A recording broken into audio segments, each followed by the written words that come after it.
Bir күні Мұхаммед пайғамбардың саллаллаху алейхи уассалам үйіне Жебрейіл, Мәкаил, Ысрапыл мен Әзірейіл періштелер келді.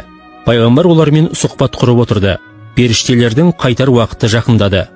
Олар: «Я Алланың хабибі, бізге айтар не тілегің, қандай қолқаң бар?» деп сұрады.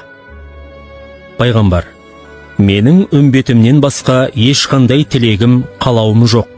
Сендер олар үшін қандай игілік істей аласыңдар?» деп сұрады.